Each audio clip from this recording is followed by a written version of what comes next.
छठ पर्व 2023 सनातन धर्म में छठ पूजा को महापर्व का दर्जा दिया गया है। इस पर्व का पूरे साल हर कोई बेसब्री से इंतजार करता है। हालांकि इस पर्व की सबसे अधिक धूम बिहार, झारखंड, बंगाल और उत्तर प्रदेश में नजर आती है। छठ का त्योहार प्रत्येक वर्ष कार्तिक माह के शुक्ल पक्ष की षष्ठी तिथि को पड़ता है। 4 दिवसीय छठ पूजा में सूर्य देव और छठी मैया की पूजा की जाती है। इसमें व्रत लेने वाली महिलाएं उगते सूर्य को अर्घ्य देती है और उससे एक दिन पहले डूबते हुए सूर्य को अर्घ्य देती हैं। छठ पूजा में पहला दिन नहाई खाए का होता है, दूसरा दिन लोहंडा और खरना का होता है, तीसरा दिन छठ पूजा और संध्या अर्घ्य का होता है तथा चौथे दिन उगते हुए सूर्य को अर्घ्य देते हैं और व्रत पारण करते हैं। छठ पूजा को अलग अलग क्षेत्रों में भिन्न भिन्न नामों जैसे सूर्य षष्ठी, छठ, छठी, छठ पर्व, डाला पूजा और डाला छठ के नाम से जाना जाता है। इस दिन ठेकुआ प्रसाद के रूप में बनाया जाता है। ठेकुआ के बिना पूजा पूरी नहीं मानी जाती है। हम उम्मीद करते हैं कि आपको हमारा यह वीडियो जरूर पसंद आया होगा। अगर ऐसा है तो आप चैनल को सब्सक्राइब कर लें, अपने अन्य शुभचिंतकों के साथ जरूर शेयर करें। धन्यवाद। तो आइए इसी क्रम में आगे बढ़ते हैं और जानते हैं छठ 2023 की तिथि, पूजा मुहूर्त, महत्व, पौराणिक कथा और इस दिन किए जाने वाले आसान उपाय। भविष्य से जुड़ी किसी भी समस्या का समाधान मिलेगा विद्वान ज्योतिषियों से बात करके। छठ पूजा 2023 तिथि व समय। छठ पर्व हर साल कार्तिक मास के शुक्ल पक्ष की षष्ठी तिथि को मनाया जाता है, जो अक्टूबर या नवंबर महीने के बीच ही आती है।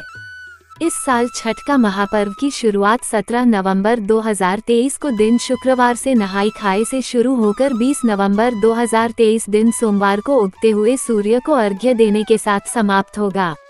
हिंदू पंचांग के अनुसार षष्ठी तिथि 18 नवंबर की सुबह 09:20 पर प्रारंभ होगी और 19 नवंबर की सुबह 07:25 पर समाप्त होगी। उदया तिथि मान्य होने के कारण छठ की पूजा 19 नवंबर को की जाएगी। सूर्य को अर्घ्य देने का समय। संध्या अर्घ्य सूर्यास्त का समय 19 नवंबर 2023 की शाम 05:26 से। उषा अर्घ्य सूर्योदय का समय 20 नवंबर 2023 की सुबह 06:47 तक। छठ पूजा कैलेंडर 2023। छठ पूजा का पहला दिन नहाई खाया 17 नवंबर दिन शुक्रवार। छठ पूजा का दूसरा दिन लोहंडा और खरना 18 नवंबर दिन शनिवार। छठ पूजा का तीसरा दिन छठ पूजा संध्या अर्घ्य 19 नवंबर दिन रविवार। छठ पूजा का चौथा दिन उगते सूर्य को अर्घ्य पारण 20 नवंबर दिन सोमवार। छठ के 4 दिनों का महत्व। छठ महापर्व की शुरुआत नहाई खाया से होती है और खरना के बाद व्रत शुरू किया जाता है। 4 दिनों वाले पर्व में किस दिन क्या किया जाता है, आइए जानते हैं विस्तार से। नहाई खाया। जैसा कि ऊपर बताया जा चुका है कि छठ पर्व की शुरुआत नहाई खाया से होती है। इस दिन सफाई का विशेष महत्व रखा जाता है। इस दिन से छठ के लिए प्रसाद बनना शुरू हो जाता है। छठ के लिए बनाए जाने वाले प्रसाद में भी स्वच्छता का विशेष ध्यान रखा जाता है। यह महापर्व का पहला दिन है, इसलिए इसका महत्व बहुत अधिक है। इस दिन व्रत रखने वाली महिलाएं सुबह जल्दी उठकर साफ सफाई करती हैं और स्नान करने के बाद छठ पर्व की शुरुआत करती हैं। खरना या लोहंडा। खरना को लोहंडा के नाम से भी जानते हैं। ये छठ का दूसरा दिन होता है। कार्तिक मास के शुक्ल पक्ष की पंचमी तिथि को खरना मनाया जाता है। दिन भर व्रत के बाद व्रती रात को पूजा के बाद गुड़ से बनी खीर खाकर उसके बाद से 36 घंटे का निर्जला व्रत शुरू करती हैं। इस दिन मिट्टी के चूल्हे पर आम की लकड़ी से आग जलाकर साठी के चावल, दूध और गुड़ की खीर बनाई जाती है। शाम के समय नदी या तालाब पर जाकर अस्त सूर्य को जल दिया जाता है और इसके बाद छठ का कठिन व्रत की शुरुआत होती है। षष्ठी छठ पूजा। षष्ठी तिथि से छठ पूजा का व्रत रखा जाता है और मुख्य पूजा भी इसी दिन से शुरू होती है। इस दिन सुबह सूर्योदय के समय नदी या तालाब पर जाकर अर्घ्य दिया जाता है और छठी मैया का पूजन किया जाता है। व्रती पूरे दिन कठिन निर्जला उपवास करते हैं। शाम के समय दोबारा नदी पर जाकर पानी में खड़े होकर डूबते सूर्य को अर्घ्य देती है। छठ पर्व का चौथा दिन। छठ पर्व का चौथा दिन यानी सप्तमी तिथि छठ महापर्व का अंतिम दिन होता है। इस दिन सप्तमी को सुबह उगते सूर्य को अर्घ्य दिया जाता है। इसी के साथ छठ पर्व का समापन होता है और पूजा पाठ करके व्रत रखने वाली महिलाएं व्रत पारण करती हैं और अपनी संतान की लंबी उम्र के लिए प्रार्थना करती हैं। छठ पूजा का महत्व। छठ पूजा के दौरान भगवान सूर्य और छठी मैया जो कि ब्रह्मा जी की मानस पुत्री है की पूजा की जाती है। इस दिन महिलाएं 36 घंटे तक उपवास रखती हैं। छठ के पहले दिन को नहाई खाया कहा जाता है। इस दिन भक्त गंगा नदी जैसे पवित्र जल में स्नान करते हैं। छठ का पालन करने वाली महिलाएं निर्जला व्रत रखकर सूर्यदेव के लिए प्रसाद तैयार करते हैं। दूसरे और तीसरे दिन को खरना और छठ पूजा कहा जाता है। महिलाएं इन दिनों एक कठिन निर्जला व्रत रखती हैं, जिसमें न कुछ खाया जाता है और न ही कुछ पिया जाता है। इसके साथ ही चौथे दिन उषा अर्घ्य। महिलाएं पानी में खड़े होकर उगते सूरज को अर्घ्य देती हैं और फिर अपना 36 घंटे का उपवास तोड़ती हैं। छठ पूजा संतान प्राप्ति के लिए व संतान की दीर्घायु सुखी जीवन के लिए रखा जाता है। छठ पूजा का व्रत सबसे कठिन होता है। छठ की पूजा विधि व सामग्री। छठ की पूजा करने के लिए 2 बड़े बांस की टोकरी जरूर लें, जिन्हें पथिया और सूप के नाम से भी जाना जाता है। इसके साथ डगरी, पोनिया, ढाकन, कलश, पोखार, सरवा भी जरूर रख लें। बांस की टोकरी में भगवान सूर्य को भोग लगाने के लिए प्रसाद रखा जाता है, जिनमें ठेकुआ, भुसवा, सुपारी, मक्खन, अक्षत, अंकुरी, गन्ना रखा जाता है। इसके अलावा टोकरी में 5 प्रकार के फल शरीफा, केला, नाशपाती, नारियल और बड़ा वाला नींबू जिसे डाब कहते हैं का होना आवश्यक माना जाता है। साथ ही पंचमेर यानी 5 रंग के मिठाई रखा जाता है। इस बात का ध्यान जरूर रखें कि जिस टोकरी में छठ पूजा के लिए प्रसाद रखा जाएगा उन पर सिंदूर और पिठार जरूर लगाएं। छठ की पूजा करने के लिए सुबह ब्रह्म मुहूर्त में उठें और स्नान आदि से निवृत्त होकर साफ कपड़े पहनकर व्रत का संकल्प लें। फिर सूर्य देव और छठी मैया का ध्यान करें। व्रती को छठ पूजा के दिन अन्न ग्रहण करना नहीं होता है। संभव हो तो निर्जला व्रत रखकर व्रत का पालन करें। छठ के पहले दिन संध्या काली अर्घ्य होता है, जिसमें डूबते हुए सूर्य को अर्घ्य दिया जाता है। ऐसे में इस दिन सूर्यास्त से थोड़ा पहले छठ घाट पर पहुँचे और वहां स्नान करने के बाद डूबते हुए सूर्य को अर्घ्य दें। इस दिन भगवान सूर्य को अर्घ्य देने के लिए बांस या पीतल की टोकरी या सूप का उपयोग किया जाता है। ऐसे में बांस या पीतल की टोकरी का इस्तेमाल करते हुए सूर्य देव को अर्घ्य दें। छठ पूजा में जिन टोकरियों या सूपों का इस्तेमाल किया जाता है उसमें फल व मिठाई रखें और साथ ही पूजन सामग्री भी रखें और प्रार्थना करें। रात भर निर्जला व्रत रखकर अगले दिन सुबह उगते हुए सूर्य को जल अर्पित करें। सूर्य देव को अर्घ्य देते समय मन ही मन अपनी मनोकामना कहे। छठ पर्व में इन नियमों का करें पालन।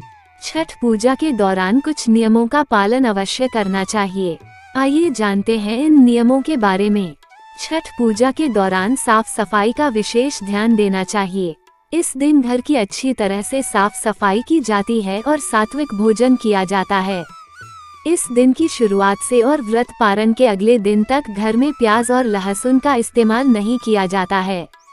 छठ के प्रसाद को केवल व्रत रखने वाली महिलाएं ही बनाती हैं।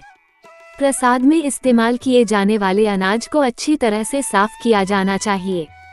छठ के प्रसाद को घर पर ही बनाया जाता है।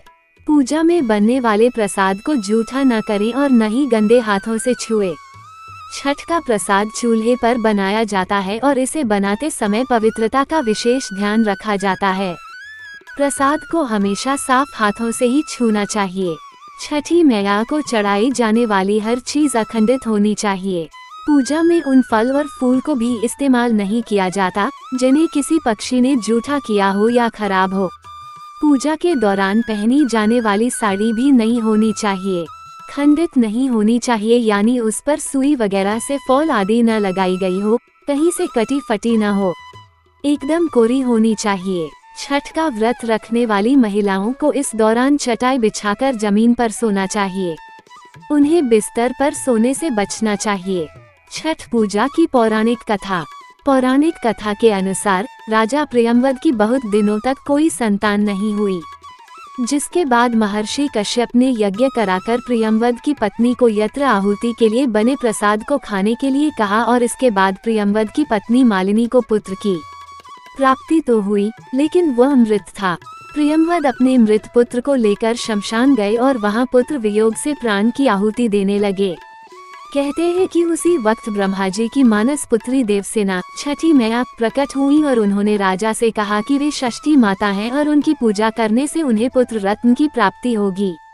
षष्ठी माता के कहने पर राजा प्रियंवद ने छठी मैया की विधि विधान से पूजा अर्चना की व व्रत रखा, जिसके बाद उन्हें तेजस्वी पुत्र की प्राप्ति हुई। तब से कार्तिक शुक्ल षष्ठी के दिन षष्ठी माता यानी छठी माता की पूजा का विधान है।